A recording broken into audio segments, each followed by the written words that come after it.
नमस्कार दोस्तों। आज हम बात करेंगे लेटर ऑफ क्रेडिट के बारे में, जिसे हम कहते हैं एलसी। क्या होता है एलसी? सबसे पहले कुछ मोटे मोटे टर्म्स हैं जिस पर हम बात कर लेते हैं। इसमें कौन कौन सी पार्टीज इंवॉल्व होती हैं। बेसिक जो पार्टीज इंवॉल्व होती हैं, सबसे पहले होता है बायर, दूसरा होता है सेलर, तीसरा होता है एप्लीकेंट बैंक, जिसे बायर का बैंक भी कहा जाता है, चौथा होता है बेनिफिशियरी बैंक, जिसे सेलर का बैंक भी कहा जाता है। इसके बाद होता है शिपमेंट, यानी कि माल को ट्रांसपोर्ट करना। शिपमेंट अलग अलग तरह से हो सकता है, बाई शिप भी हो सकता है, बाई एयर भी हो सकता है, बाय रोड यानी कि ट्रक से भी हो सकता है, बाय ट्रेन भी हो सकता है। कोई भी मोड ऑफ ट्रांसपोर्ट इसमें से यूज किया जा सकता है। इसके बाद और जो चीजें आएगी वो हम धीरे धीरे आगे बात करते रहेंगे। चलिए शुरू करते हैं। क्या होता है? सबसे पहले एलसी की जरूरत पड़ती क्यों है, एलसी पिक्चर में आई कैसे। मान लीजिए एक बायर है और एक यहाँ सप्लायर है। बायर सप्लायर एक दूसरे को जानते नहीं है, एक दूसरे पर भरोसा नहीं है। तो क्या होगा? अब बायर को माल चाहिए, सप्लायर को माल बेचना है। बायर को ये डर है कि अगर इसने पैसा भेजा, सप्लायर माल भेजेगा कि नहीं। सप्लायर को ये डर है कि अगर इसने माल भेजा तो पैसा आएगा कि नहीं आएगा। बस यहीं पर एलसी पिक्चर में आ जाती है। अब क्या होगा? बायर और सप्लायर मिलकर आपस में पहले शर्तें तय करेंगे कि किस रेट पर माल बेचा या खरीदा जाएगा। डिलीवरी का मोड ऑफ ट्रांसपोर्ट क्या होगा, यानी कि जैसा मैंने बताया, by train, by road, by ship, by air, किस तरह से ट्रांसपोर्टेशन किया जाएगा, कितने दिन में ट्रांसपोर्टेशन होगा, इसके अंदर कोई क्रेडिट पीरियड इन्वॉल्व होगा कि नहीं होगा। क्योंकि हो सकता है बायर सप्लायर से बोले कि भाई मैं तुरंत पैसा नहीं दे पाऊंगा, मुझे 40 दिन का, 50 दिन का, 90 दिन का क्रेडिट पीरियड चाहिए। क्रेडिट पीरियड को इन्वॉल्व है कि नहीं है। इसके बाद लीड टाइम इसमें कितना इन्वॉल्व है। लीड टाइम का मतलब क्या होता है? लीड टाइम का मतलब होता है कि एलसी खुलने से लेकर, अभी एलसी खुलने की हम बात आगे करेंगे, अभी आप ये समझ लीजिए कि एलसी ओपनिंग से लेकर जब तक गुड्स पहुंचते नहीं है बायर के पास में, इसके बीच का जो पीरियड होता है इसे लीड टाइम कहा जाता है। ऐसा ही ये जो क्रेडिट पीरियड होता है, अगर सप्लायर इस बात पर राजी है कि वो बायर को कुछ क्रेडिट देने को तैयार है, यानी कि माल बायर के पास पहुंच गया, उसके बाद बायर के पास जितने भी दिन का टाइम है पैसे देने के लिए, उसे कहा जाता है क्रेडिट पीरियड। और एलसी की भाषा में उसे कहा जाता है यूजांस पीरियड। ठीक है, चलिए आगे बढ़ते हैं। अब क्या होगा? ये बायर है, बायर ने और सप्लायर ने मिलकर आपस में एक सेल कॉन्ट्रैक्ट किया। सप्लायर ने बायर को एक प्रोफॉर्मा इनवॉइस दे दिया जिस पे लिखा होगा कि भाई ठीक है, मैं तुम्हें इतना माल सप्लाई करूंगा, इतने रेट पर सप्लाई करूंगा। बायर को भी वो प्रोफॉर्मा इनवॉइस समझ में आ जाता है, उस ये मान लेता है। और बाकी जो शर्तें होती हैं माल को ट्रांसपोर्ट करने की, वो भी इनको समझ में आ जाती हैं आपस में। अब बायर क्या करेगा? बायर इस प्रोफॉर्मा इनवॉइस को लेकर अपने बैंक के पास जाएगा, जिसे कहा जाता है एप्लीकेंट बैंक। शॉर्ट में लिख रहा हूँ, एपीपी बैंक, एप्लीकेंट बैंक के पास जाता है और ये कहेगा कि जी मेरा उस फलां सप्लायर से एक सेल कॉन्ट्रैक्ट हुआ है, ये प्रोफॉर्मा इनवॉइस है, आप एक काम करिए, मेरे बिहाफ पर एक एलसी ओपन कर दीजिए। एलसी ओपन कर दीजिए का क्या मतलब है कि आप सप्लायर को ये बोल दीजिए कि भाई तुम्हारा जो सेल कॉन्ट्रैक्ट के बेसिस पर जो भी रेट्स डिसाइड हुए हैं, जो भी शर्तें डिसाइड हुई हैं, उसके बेसिस पर अगर तुम माल सप्लाई करोगे तो हम आपको पैसा देंगे। तो सप्लायर को ये एश्योरेंस मिल जाएगा कि अगर वो माल को सप्लाई करेगा तो उसके पास पैसा मिलेगा ही मिलेगा। ठीक है जी। अब एप्लीकेंट बैंक क्या करेगा? एप्लीकेंट बैंक एलसी को ओपन करेगा और सप्लायर का बैंक, जिसे हम बोलेंगे बेनिफिशियरी बैंक, बेनिफिशियरी बैंक को भेज देगा। भेजेगा कैसे? अब जो मोड यूज होता है उसे बोला जाता है एसएफएमएस। पहले क्या होता था? पहले एलसी ओपन होने के बाद में by post, bye courier, by speed post वो डॉक्यूमेंट्स वो एलसी भेजी जाती थी। बट अब फिजिकल जो मोड है वो बंद हो चुका है। अब जो गाइडलाइंस हैं वो एसएफएमएस की है। एसएफएमएस का मतलब होता है स्ट्रक्चर्ड फाइनेंशियल मैसेजिंग सिस्टम, या इसे सिंपल भाषा में इलेक्ट्रॉनिक मोड कह सकते हैं। तो इलेक्ट्रॉनिक मोड से वो एलसी वो बेनिफिशियरी बैंक को भेज देगा। अब बेनिफिशियरी बैंक के पास एलसी पहुंच गई। बेनिफिशियरी बैंक क्या करेगा? बेनिफिशियरी बैंक सप्लायर को बोलेगा कि भाई आपके फेवर में एलसी आ गई है।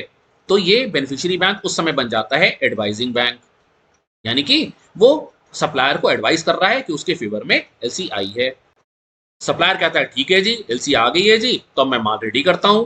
ये उस मटेरियल को तैयार करेगा और तैयार करने के बाद में क्या करेगा? वो इस तैयार माल को ट्रांसपोर्ट पे डाल देगा। ट्रांसपोर्ट हम पहले ही बात कर चुके हैं, किसी भी मोड से हो सकता है, शिप से हो सकता है, ट्रेन से हो सकता है, बाय रोड, बाय एयर, किसी भी मोड पर माल तैयार करने के बाद में वहां पर वो डाल देगा। अब जब वो माल को डालेगा तो उस ट्रांसपोर्टर से वो उस माल की रसीद भी ले लेगा, जिसे हम ट्रांसपोर्ट डॉक्यूमेंट कहते हैं। वो अगर ट्रक से भेज रहा है तो उसे लॉरी रिसीट कहा जा सकता है, ट्रांसपोर्ट रिसीट कहा जा सकता है। अगर बाई एयर भेज रहा है तो फिर वहां का भी ट्रांसपोर्ट का डॉक्यूमेंट मिलेगा, शिप से भेज रहा है तो वहां का भी शिपिंग डॉक्यूमेंट मिलेगा। जो भी डॉक्यूमेंट है उस डॉक्यूमेंट को वो वहां से ट्रांसपोर्टर से कलेक्ट कर लेगा। अब कलेक्ट करने के बाद में वो क्या करेगा, इसके साथ लगाएगा जो माल उसने भेजा है उस माल की का इनवॉइस यानी कि बिल, वो साथ में लगाएगा ट्रांसपोर्टर का डॉक्यूमेंट, उसके साथ लगाएगा बिल ऑफ एक्सचेंज, और उसके साथ लगाएगा अगर कोई इंश्योरेंस की रिक्वायरमेंट है तो इंश्योरेंस का डॉक्यूमेंट। और जो भी डॉक्यूमेंट इस ओरिजिनल एलसी में लिखे हुए थे कि जो एलसी में जब माल आएगा तो जो डॉक्यूमेंट्स आएंगे, डॉक्यूमेंट्स के साथ क्या क्या एनक्लोजर्स होने चाहिए, वो सारे डॉक्यूमेंट्स वो लगाएगा। और इन सारे डॉक्यूमेंट्स को लेके पहुंच जाएगा अपने बेनिफिशियरी बैंक के पास कि जी जो एलसी मेरे फेवर में आई थी उसके बेसिस पर मैंने माल ट्रांसपोर्ट पर डाल दिया है, और ये डॉक्यूमेंट्स अब आप ले लीजिए, ये डॉक्यूमेंट्स आप सामने वाले बैंक को भेज दीजिए जिससे समय पर मुझे पेमेंट मिल जाए। बेनिफिशियरी बैंक कहेगा ठीक है जी, अब आप लाइए अपने डॉक्यूमेंट्स। बेनिफिशियरी बैंक उन डॉक्यूमेंट्स को चेक करेगा, वो देखेगा कि एलसी में जो जो टर्म्स एंड कंडीशंस थी उनके अनुसार वो सारे डॉक्यूमेंट्स हैं कि नहीं हैं।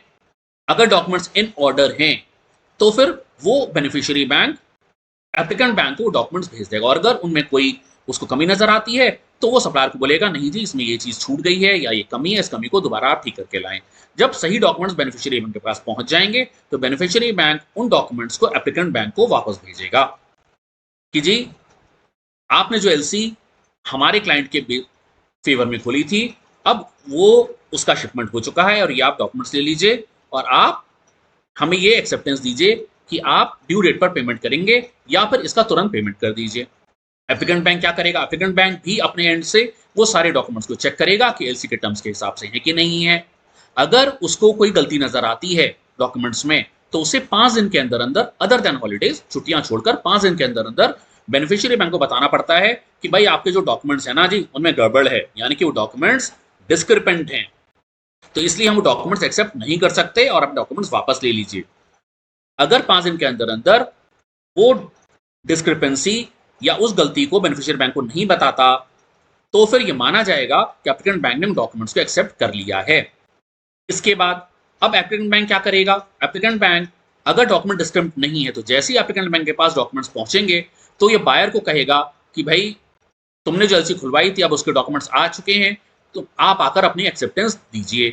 तो ये बायर एप्लीकेंट बैंक के पास जाएगा और जो बिल ऑफ एक्सचेंज, ये वाला बिल ऑफ एक्सचेंज जो डॉक्यूमेंट साथ आया होगा उसके ऊपर साइन करके कहेगा कि हाँ जी मैं एक्सेप्ट करता हूं कि मैं ड्यू डेट पर पेमेंट करूंगा। अब ये ड्यू डेट क्या है, जैसा हमने शुरू में बात की थी कि 2 तरह के एलसीज होती हैं, एक होती है डॉक्यूमेंट्स अगेंस्ट पेमेंट, एक होती है documents against acceptance. Documents against payment क्या होता है, यहां पर जैसे ही एलसी के डॉक्यूमेंट्स एप्लीकेंट बैंक के पास पहुंचते हैं तो एप्लीकेंट बैंक बायर से कहता है भाई डॉक्यूमेंट्स आ गए हैं, आप आके पेमेंट करिए एलसी का और अपने डॉक्यूमेंट्स ले लीजिए जिससे आपको ट्रांसपोर्टर से माल मिल जाए। इसे तो कहेंगे हम डीपी या डॉक्यूमेंट्स अगेंस्ट पेमेंट, यानी कि इसमें कोई क्रेडिट पीरियड नहीं मिला बायर को, जैसे ही माल आया तुरंत ही उसे पेमेंट देना है तभी उसको माल ट्रांसपोर्टर से मिलेगा। दूसरी तरह की एलसी होती है डॉक्यूमेंट्स अगेंस्ट एक्सेप्टेंस, उसमें क्या होगा, उसमें कुछ ना कुछ क्रेडिट पीरियड पहले से डिसाइडेड होगा। एप्लीकेंट बैंक बायर को बोलेगा कि भाई आप आइए और अपनी एक्सेप्टेंस दे दीजिए कि भाई आप ड्यू डेट पर पेमेंट कर देंगे। बायर एप्लीकेंट बैंक के पास जाएगा, अपनी एक्सेप्टेंस देगा, वो acceptance applicant bank beneficiary bank को भेज देगा। बेनिफिशियरी के बैंक के पास जैसे ही एक्सेप्टेंस पहुंच जाएगी इसका मतलब बेनिफिशियरी बैंक को एश्योरेंस मिल गया कि ड्यू डेट पर उसको पेमेंट मिलेगा ही मिलेगा। अब ड्यू डेट आ जाती है और ड्यू डेट पर बायर कहता है जी मेरे पास तो पैसा है नहीं, मैं तो पैसा दे नहीं पाऊंगा। अब क्या होगा, तो उस केस में भी एप्लीकेंट बैंक को पेमेंट ये करना पड़ेगा बिकॉज वो पहले ही बेनिफिशियरी बैंक के पास एक्सेप्टेंस भेज चुका है कि हम ड्यू डेट पे पेमेंट करेंगे जी। तो अब एप्लीकेंट बैंक पीछे नहीं हट सकता, चाहे बायर ड्यू डेट पर पेमेंट करे या ना करे। और जब भी ऐसा होता है कि ड्यू डेट पर बायर पेमेंट नहीं कर पाता उसे ही बोला जाता है कि एलसी डिवॉल्व हो गई है या एलसी का डिवॉल्वमेंट हो गया है, और इससे बायर की जो क्रेडिट हिस्ट्री है वो खराब होती है, बायर का अकाउंट एनपीए हो सकता है। चलिए अब कुछ और चीजें आगे देख लेते हैं। हमने बात की कि डॉक्यूमेंट्स अगेंस्ट एक्सेप्टेंस की। सप्लायर ने बायर को पहले ही क्रेडिट पीरियड दे दिया 90 डेज का या 45 डेज का या 60 डेज का, जैसा भी आपस में तय हुआ था। अब सप्लायर का जो बैंक था यानी कि जो बेनिफिशियरी बैंक था उसके पास एक्सेप्टेंस भी आ चुकी है कि भाई 90 दिन के बाद या 45 दिन के बाद उसको पेमेंट मिल जाएगा। लेकिन अचानक ही सप्लायर को समझ में आता है कि नहीं, मुझे तो पेमेंट अब तुरंत चाहिए, मुझे अचानक पैसों की जरूरत पड़ गई है। अब क्या होगा? 90 दिन का वेट करेगा वो? नहीं, इसका भी एक रास्ता है जिसे कहा जाता है बिल डिस्काउंटिंग फैसिलिटी या बिल परचेज फैसिलिटी भी इसको कहते हैं। यानी कि सप्लायर बैंक क्या करेगा? सप्लायर बैंक अपने अपने बैंक के पास सप्लायर जो है वो अपने बैंक के पास जा सकता है और कहेगा जी आपके पास एक्सेप्टेंस तो आ ही चुकी है, आप ये जो बिल है मेरा वो बिल डिस्काउंट कर दीजिए या परचेज कर लीजिए और मुझे पेमेंट अभी दे दीजिए। तो कहेगा बेनिफिशियरी बैंक, क्या बोलेगा? बेनिफिशियरी बैंक बोला हाँ ठीक है, मेरे पास जो एप्लीकेंट बैंक था उससे एक्सेप्टेंस तो आ ही चुकी है, मैं आपके इस बिल को परचेज कर लेता हूँ। मान लीजिए वो जो बिल है वो 5 लाख रुपए का है, तो अभी बेनिफिशियरी बैंक क्या करेगा?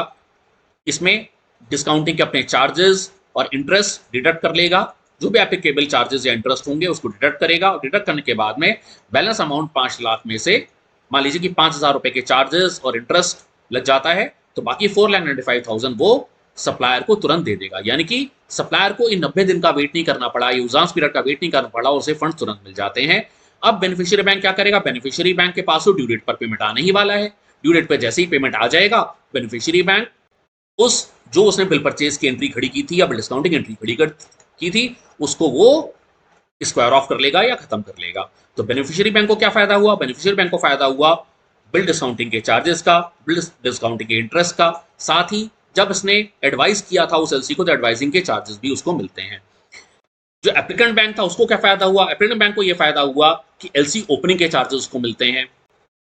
इसके बाद बायर को क्या फायदा हुआ? बायर को क्रेडिट पीरियड मिल गया अगर ये डॉक्यूमेंट्स अगेंस्ट एक्सेप्टेंस था तो, और अगर डॉक्यूमेंट्स अगेंस्ट पेमेंट भी था तो भी बायर को एश्योरेंस था कि चूंकि डॉक्यूमेंट्स डायरेक्टली आए हैं तो इसका मतलब है कि माल ट्रांसपोर्ट पे आ चुका है, तो उसको ये एश्योरेंस है कि उसका माल डिलीवर होगा ही होगा, उसको माल मिल जाएगा जब भी वो पेमेंट कर देगा। अगर डीपी है तो तुरंत पेमेंट करेगा और अगर डॉक्यूमेंट्स का एक्सेप्टेंस है तो ड्यू डेट पे वो पेमेंट कर देगा। सप्लायर को क्या फायदा हुआ? सप्लायर को ये फायदा हुआ कि एक तो उसको एश्योरेंस है कि उसके पास पैसा मिलेगा ही मिलेगा, दूसरा वो क्रेडिट पीरियड देने के बाद भी अपने बिल को डिस्काउंट करा के तुरंत पैसा ले सकता है। तो इस तरह से ये एलसी का पूरा जो साइकिल है ये कंप्लीट हो जाता है। अब इसको एक छोटे से हम पिक्चर से देख लेते हैं। वो कुछ इस तरह से है, जैसा हमने अभी सारा कुछ देखा कि बेसिक लेटर ऑफ क्रेडिट का ट्रांजैक्शन कैसे होता है। एप्लीकेंट और बेनिफिशियरी के बीच में एक सेल कॉन्ट्रैक्ट होता है, ये होता है स्टेप नंबर 1। स्टेप नंबर 2 में जो एप्लीकेंट है यानी कि जो बायर है वो लेटर ऑफ क्रेडिट की एप्लीकेशन देता है इशूइंग बैंक को या एप्लीकेंट बैंक को। इशूइंग बैंक क्या करता है? थर्ड स्टेप में लेटर ऑफ क्रेडिट इशू करता है और एडवाइजिंग बैंक के पास भेज देता है, ये है advising bank. Advising bank fourth step में क्या करता है?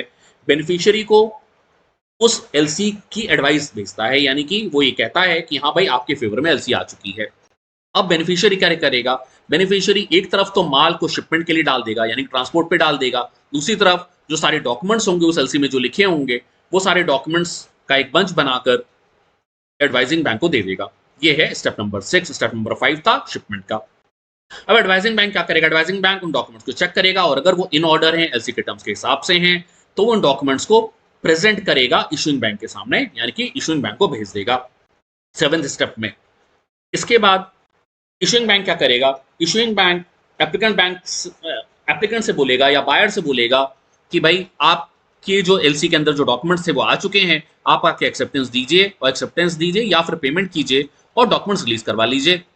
तो ये जो एप्लीकेंट है यानी कि जो बायर है वो इशूइंग बैंक के पास जाएगा, अपना एक्सेप्टेंस देगा या पेमेंट करेगा और डॉक्यूमेंट्स को रिलीज करवा लेगा। डॉक्यूमेंट्स रिलीज करवाने के बाद जो शिपमेंट में माल आया हुआ है, ट्रांसपोर्ट पे जो माल आया हुआ है उसको वो छुड़वा लेगा और जो इशूइंग बैंक है, इशूइंग बैंक क्या करेगा? वो उस एक्सेप्टेंस को एडवाइजिंग बैंक को भेज देगा अगर वो यूजांस एलसी है, और अगर वो डॉक्यूमेंट्स अगेंस्ट पेमेंट है तो उस पेमेंट को वो तुरंत ही यहां पर भेज देगा जिससे कि सप्लायर को पैसा मिल जाएगा। तो इस तरह से सारा का सारा साइकिल कंप्लीट हो जाता है। तो ये था हमारा आज का वीडियो जिसमें मैं बात की लेटर ऑफ क्रेडिट की। उम्मीद है आपको पसंद आया होगा। देखने के लिए बहुत बहुत धन्यवाद। अगर आपको कोई भी दिक्कत हो तो आप हमें phenologist for all@gmail.com पर मेल कर सकते हैं। Bye bye, take care.